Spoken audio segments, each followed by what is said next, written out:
Hi friends, good morning. இன்றைக்கி நான் முட்டை கிரேவி எப்படி செய்கிறதுன்னு காட்ட போகிறேன். இதுக்காக 4 முட்டை எடுத்து தண்ணி விட்டு அதுலேயே கொஞ்சம் எண்ணெயும் சேர்த்துட்டு சிறிதளவு உப்பு சேர்த்து நல்லா முட்டையை வேக வச்சுருக்கேன். சின்ன வெங்காயம், தக்காளி, பூண்டு, இஞ்சி, கொத்தமல்லி தழை, கருவேப்பிலை. தாளிப்புக்கு பட்டை, கிராம்பு, ஏலக்காய், பிரிஞ்சி இலை. மசாலா தூள் பார்த்திங்கன்னா மல்லித்தூள், மஞ்சள் தூள், கரம் மசாலா, கறி மசாலா பொடி, வரமிளகாய் தூள், தேங்காய் சிறிதளவு, கசகசா. இதெல்லாம் தான் முட்டை கிரேவிக்கு தேவைப்படும் ஃப்ரெண்ட்ஸ். இப்போ நம்ம எடுத்து வச்சுருக்கிற வெங்காயம், தக்காளி, இஞ்சி, பூண்டு எல்லாத்தையும் நல்லா நைஸாக அரைச்சி எடுத்துக்கோங்க. தேங்காயும் கசகசாவும் சேர்த்து தனியாக அரைச்சிக்கோங்க.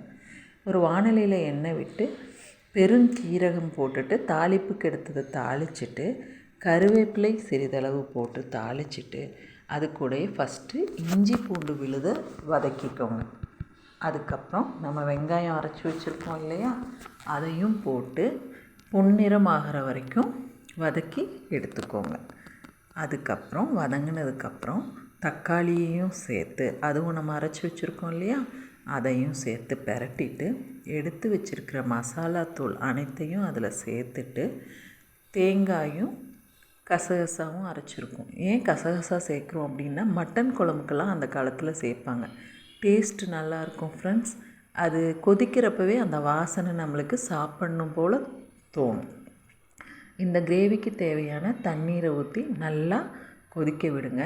அதுக்குள்ளே நம்ம முட்டை வெந்திருக்கோம் இல்லையா, அதை நீக்கிட்டு நம்ம அதைய பாதியாக கட் பண்ணி எடுத்துக்கலாம். ஒவ்வொருத்தர் முழு முட்டையை ஓரத்தில் மட்டும் கீறி விட்டு சேர்ப்பாங்க. இதை ஆஃப் இதாக சேர்த்தோம் அப்படின்னா அந்த கிரேவிக்குள்ளே நல்லா முட்டை இருக்கிறப்ப அதோட டேஸ்ட்டே தனி தான் ஃப்ரெண்ட்ஸ். நான் இந்த குருமாவை சப்பாத்திக்காக செஞ்சுருக்கேன். நீங்களும் ட்ரை பண்ணி பாருங்கள்.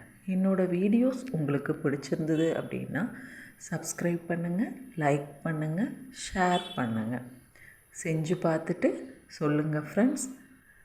ஓகேங்களா? ஓகே, பாய்.